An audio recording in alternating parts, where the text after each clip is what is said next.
This is Purrely 3.0. The Purrely trap is terrible. Yeah, I'm saying it. It's terrible. It's win more. Doesn't make sense. I wouldn't play it. So completely cut it out of your deck. It's only really good if you go first. It's terrible when you go second. So if you do main it and you go first, it's okay, but you should be already in a winning position at that point. Last week, we covered the 2.0 version. As the format is evolving now with Duelist Nexus in the game, I think this list will do much better than the previous one. Guys, if you enjoy this type of content and you want to see the 4.0 version, hit that subscribe button below. If you want to comment and tell me what you think about this current list, I'm intrigued to hear it. So let's get straight into the video. Purrely 3.0, we're playing 40 cards. We're not going to play 41. We're not going to play 42. Players have been opting to play 41. Now, it doesn't make sense with this deck. Just don't do that. You want to make this as consistent as possible. Whilst everyone's trying out different versions and variations of this deck list, I do think we're getting really close to the final version of what it should look like currently to give you the biggest edge and win rate in tournaments. Now, if you notice, we have made quite a few changes from the 3.0, well, the 2.0 version from last week. There should be a link below if you want to check out the last week's video where we explain quite a few of the choices and the reason behind them. And those should help you understand the deck more. But what we're going to do in this video is going to understand why I've made these changes for the current format as of today. So, as you can see, we're playing free Purrely. This won't change. The sleep memory won't change. The happy memories won't change. The free my friend Purrelys will never change. Nor will the pretty memories. Nor will the free field spell. You have to play free field spell in this deck list. It's just a necessity. It's essential. Now, I have been toying with the idea of playing terraforming to increase it to 4 field spells. And it puts a spell in the graveyard as well for Plum. Now, do we want to go there? I'm tempted to. The 4.0 version, which I'm cooking up, it's quite different to this, but it has the same type of layout, and some of the hand traps, etc., are the same, but the spell lineup's very different, and then that might be the way to go. But currently, I think this is the way to go for now. So, Free Street definitely essential, and the Delicious Memory, and the 2 trap. As you can tell, I'm not playing the new trap anymore. So these cards here, excluding the pots, excluding the Corby, excluding the Duster, these will never change. These cards will never change. So these 22 cards will always be the same. So excuse me, 24 cards will always be the same. Next up, we have, you know what I really should do is I should just move these here. Makes it much easier for you guys. And if we put this here, and if we put this here, this looks way more, well, this looks way easier for you guys to understand and help you build as well. If you notice, all the cards from this left section, this engine will never change. It's always going to say the same. So I'll just keep this as the same moving forward. Okay. Now we have the non-engine cards, Call by the Grave. Why am I playing Call by the Grave? It's really good. The fact that you're not discarding as cost lets you know if you're going to get Ash Blossomed or not. And if you're getting Ash Blossomed, then you can respond with Call by. And if you're not getting Ash Blossomed, you can just discard it with the spell. So it's really nice. I just don't understand why players wouldn't play this card in this deck list or in this deck entirely. It's very good post sideboard as well because every player will be siding draw against you. Everyone. Or they should be even. And having this is just going to be so broken. It's going to be really nice against the branded decks. It could be really nice in the mirror match as well. If you hit their Lily, or if you hit that, well, if you hit their Lily mid to late game, it's just game over for them. So yeah, you need Call by. Duster, I like Duster. It gives you extra ways to win the game because this deck's very good going second. So if it clears out any problematic cards at the back rows, then you're fine to play. So I like it. 2 Prosperity, I don't like 3. You're never going to really resolve 2, let alone 3. You don't have the extra deck. You don't have that luxury. You only want to banish 3 cards once from the extra deck. And at that, you're still struggling to decide what to banish. So you don't want to play 3. It is a really nice card to open. And once you get your engine going, you can actually play the game because you're nicely set up. So opening 1 Prosp can be quite nice. And if you don't open Prosp, you should have another way to start playing. Because now the deck's way more consistent just because we've got Baby Nor. Because now Sleep Memory is just a nice starter. Then we have the hand trap. So I went with free Ash Blossom. This is the same as last version. This was included in the 2.0 version. You definitely need free Ash Blossom in this format, especially right now. It's very good against Branded. It's very good against the Mirror. It's very good against all the decks in the format. It keeps them in check. It slows down Branded. It just slows down enough for you to be able to regain control or maintain control of the game. So I like this card in this deck. Then a new addition, Draw and Lockbird. So I was thinking about Nibiru, and I've started to dislike it in the current format. Players aren't really playing into it as much, and if they do play into it, they should have a Baronet by that point, especially with the current format, the way it's playing out now with the introduction of the Manadinium deck.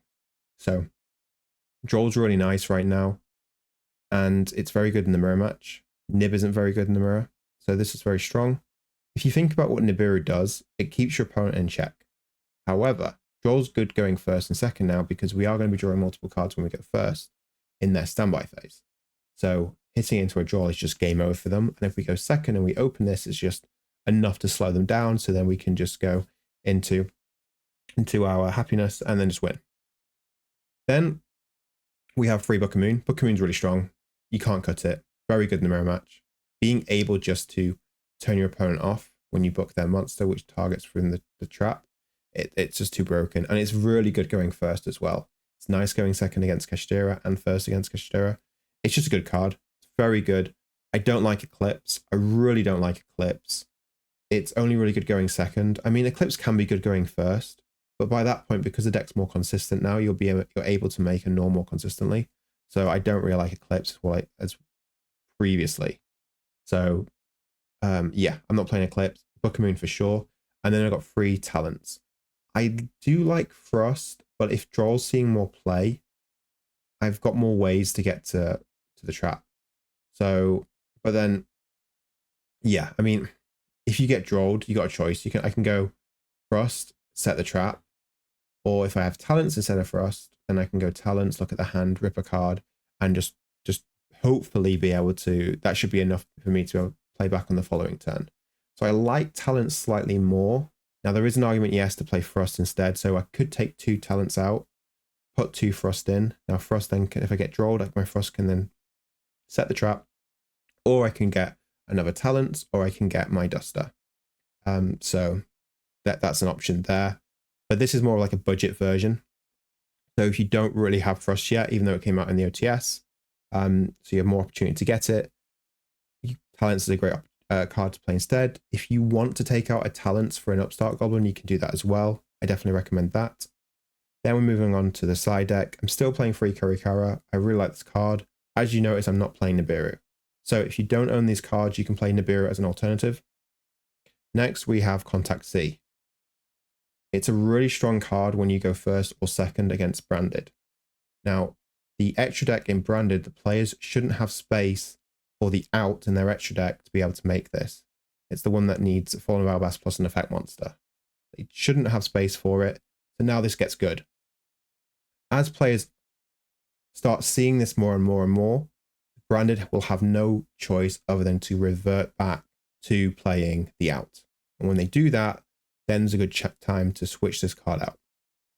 Next, we have free Cosmic Cyclone. Really like Cosmic Cyclone, very strong. It's very good against the Runic decks. It's very good against Kashtira. Just a very good card right now. Really good against Labyrinth. Just a nice card to have. Definitely include it in your side deck. Then we have free Solemn Judgment. Now you're probably thinking, why free Solemn Judgment, or even Solemn Judgment entirely? This card is really good going first against the Mirror. It secures you making a Gnaw. Now let's be real. Once you secure Gnaw, it's really hard to lose. Because even if they have an out eventually, like a Kurikara, etc., you still get your quick plays back to your hand and you still summon a Purrely. So the only problem getting to Gnaw, big Gnaw is if your opponent has Book of Moon, for example. This just turns that off. So you want to put this in against the mirror match. Basically, you want to put this in against every deck when you go first. It's really strong. Yes, the downside is if you draw it with the sleepies and your opponent's standby phase, it's not going to be very good. But if you open it, it just secures the game. It's really nice. Then we have 3-dimensional barrier. Card's very strong. It's very good against the Manadinium deck. It's very good against the mirror match. It's very good against branded. So you're calling XYZs, you're calling fusions, and you're calling synchros. Like, the card's really strong right now.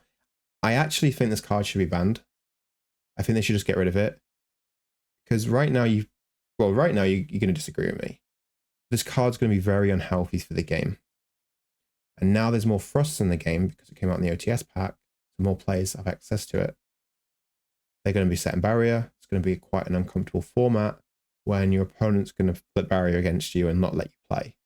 So I do think this card should go. It's not very nice because it lingers.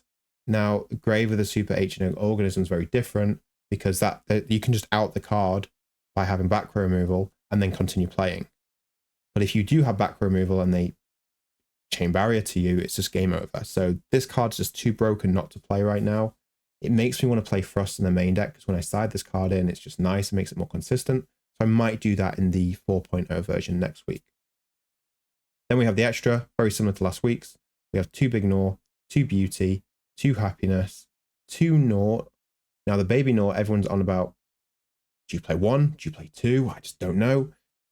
You want to play 2. Now, why are you going to play 2? 1 is for going first. So when you go first, you set up Gnaw, then you set the trap, and then you pass. The second Gnaw is for the follow-up into the mid to late game to bounce cards for the first effect. If you go going second in the game, you shouldn't always need 2 at all. But when you go first, you're going to find that you need it. It's kind of like having a second Zeus. Now, for me to allocate me playing 2 of these, I've cut Princess Sprite.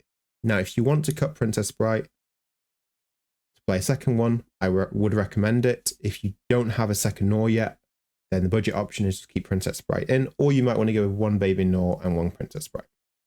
Then we have the Plum, the 2 Zeus, the Anima, the Azalea, Black Magician. Definitely get this card. There's only 1 printing. It's going up in price. This card's broken right now because of Book of Moon in the format. It stops targeting. It allows you to make a Zeus. It's really important to play. Definitely play it. And then Down a Magician. So this is the list. Hope you guys like it. Subscribe for more. And next week I'll be back with the 4.0 Purrely list. Peace.